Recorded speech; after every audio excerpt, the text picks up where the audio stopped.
the quiet of the night, when the cold winds blow, there's a truth in the dark where the secrets go. Every whisper, every crime, unraveled one clue at a time. What's hiding in the past? What's lurking down below? Only the shadows know. Have you ever heard of a murder so strange it changed the course of a nation? Let's travel back to 17th century London, a city simmering with paranoia and religious tension. Our story centers on Sir Edmund Berry Godfrey, a respected magistrate known for his fairness and integrity. But in October 1678, he would become the central figure in one of England's most enduring and baffling unsolved mysteries. It all started on October 12. Godfrey left his home in the morning and was never seen alive again. His family and servants grew worried. He was a man of routine, and this disappearance was completely out of character.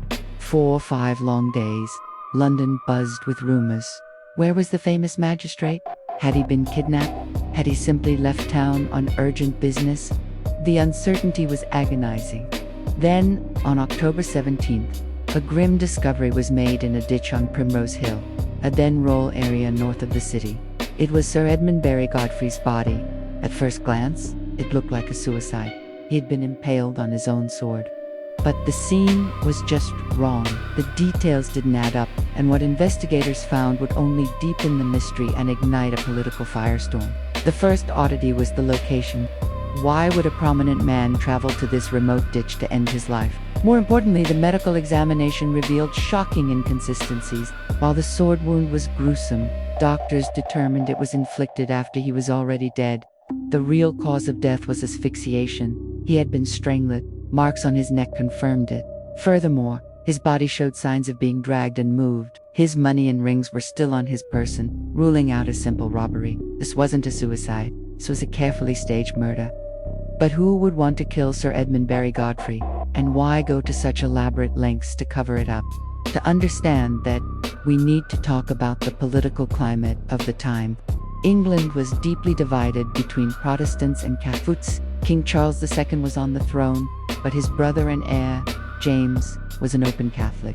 This created immense fear among the Protestant majority, who worried about a return to Catholic rule. This fear was a powder keg, and a man named Titus Oates was about to light the fuse. Just a few weeks before Godfrey's murder, Titus Oates, a disgraced Anglican priest, had concocted a sensational story. He claimed to have uncovered a massive Catholic conspiracy to assassinate King Charles II and place his Catholic brother on the throne. This fabricated scheme became known as the Popish Plot. Oates's tale was wild and full of lurid details, accusing Jesuits and Catholic nobles of treason. Now here's the crucial link. As a respected magistrate, Sir Edmund Berry Godfrey was the one to whom Titus Oates and his associate, Israel Tange, had sworn their original deposition outlining the plot. Godfrey had listened to their testimony and taken their sworn statements. He was known for his impartiality, even having friendly dealings with some Catholics, which made his involvement as a witness even more credible to the public. He reportedly seemed troubled after hearing the details, telling a friend he feared he would be the first martyr in this affair. When news of Godfrey's murder broke, London exposed. The public immediately connected his death to the Popish Plot. The logic seemed simple and terrifying. The Catholic conspirators had murdered the magistrate to silence him, to stop him from revealing what he knew. Godfrey's funeral was a massive public spectacle. Thousands followed his coffin through the streets, turning him into a Protestant martyr. The murder fueled a wave of anti-Catholic hysteria that swept the nation. The government, under immense public pressure, launched a massive investigation. A huge reward was offered for any information. The investigation, however, was chaotic and fueled by panic rather than facts. The public demanded culprits, and the authorities were desperate to provide them. This led them to a man named Miles Prance, a Catholic silversmith who had done some work for the Queen's Catholic Chapel. Prance was arrested based on flimsy testimony from a debtor who likely wanted the reward money. Under intense pressure, possibly even torture, while imprisoned in the notorious Newgate prison, Miles Prance confessed. He spun a detailed, albeit contradictory, story. He claimed that Godfrey had been lured to Somerset House, a royal palace and a center of Catholic activity, on the pretext of settling a dispute. Once inside, he was ambushed and strangled by 3 men, Robert Greene, Henry Berry, and Lawrence Hill, all of whom were working-class Catholics associated with Somerset House. Prance claimed they kept the body there for several days before transporting it by sedan chair to Primrose Hill and staging the suicide. Based almost entirely on Prance's wavering testimony, Greene, Berry, and Hill were arrested. Their trial was a sham. The atmosphere was so poisoned against Catholics that a fair hearing was impossible. The accused men vehemently proclaimed their innocence, pointing out the inconsistencies in Prance's story. But the jury, swayed by the public frenzy and the presiding judge's bias, found them guilty. In February 1679, all 3 men were publicly hanged. On the gallows, they all maintained their innocence to their last breath. For a time, it seemed the case was closed. But the Popish Plot itself soon began to unravel. Titus Oates was exposed as a perjurer and a liar. His grand conspiracy was revealed to be a complete fabrication. He was eventually convicted, pilloried, and imprisoned with the foundation of the motive gone. The conviction of Greene, Berry, and Hill looked less like justice and more like a judicial murder, a tragic consequence of mass hysteria. Miles Prance later recanted his confession, admitting he had made it all up under duress, but it was too late for the men who had been executed. So, if the Popish plotters didn't kill Godfrey, who did?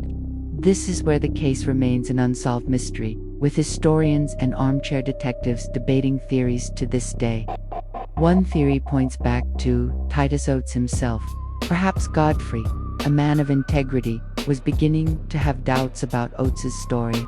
If Godfrey were to expose Oates as a fraud, his entire lucrative scheme would collapse. In this scenario, Oates and his associates might have killed Godfrey to silence him, cynically using his death to prove their fictitious plot was real.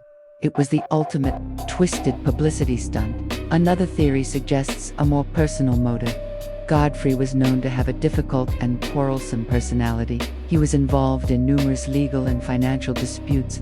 Is it possible he was murdered by a business rival or someone with a personal grudge, and the timing was just a tragic coincidence? The killer could have then taken advantage of the Popish Plot hysteria to stage the scene and divert suspicion. A more complex theory involves rogue Protestant extremists. Perhaps a faction of radical Protestants believed the Popish Plot wasn't dramatic enough on its own. They might have murdered Godfrey, a known moderate, to frame the Catholics, ignite public outrage, and force the king to take harsher measures against them. In this scenario, Godfrey was a pawn sacrificed for a political cause. And what about the original suicide theory? Some have revisited it, suggesting Godfrey was deeply depressed or overwhelmed by the political storm he found himself in. Perhaps he did take his own life, and the strange evidence, the post-mortem sword wound, the strangulation marks, was either misinterpreted by 17th century forensics or added by someone who found the body to make it look like a Catholic plot. It's a less popular theory, but it can't be entirely dismissed. Over 340 years later, the murder of Sir Edmund Berry Godfrey remains one of history's great cold cases. Was he a victim of a Catholic conspiracy, a Protestant plot, a cynical fraudster, a personal enemy, or his own despair? Each theory has its proponents and its problems. The truth was lost in a perfect storm of political intrigue, religious fanaticism, and public panic. The story serves as a chilling reminder of how easily fear and lies can lead to injustice, turning a personal tragedy into a national crisis and sending innocent men to their deaths. We will likely never know for sure who killed Sir Edmund Berry Godfrey, leaving his ghost to haunt the pages of English history forever. Thank you for watching this dive into a historical mystery. If you enjoy untangling the past, be sure to like this video and subscribe to the channel for more. Let me know in the comments which theory you find most convincing. See you next time.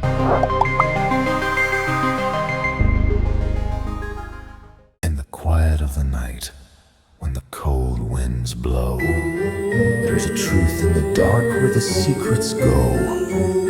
Every whisper, every crime, unraveled one clue at a time. What's hiding in the quiet of the night when the cold winds blow? There's a truth in the dark where the secrets go. Every whisper, every crime, unraveled one clue at a time. What's hiding in the past? What's lurking down below? Only the shadows know. In the quiet of the night, when the cold winds blow, there's a truth in the dark where the secrets go. Every whisper, every crime unraveled, one clue at a time. What's hiding in the past? What's lurking down below? Only the shadows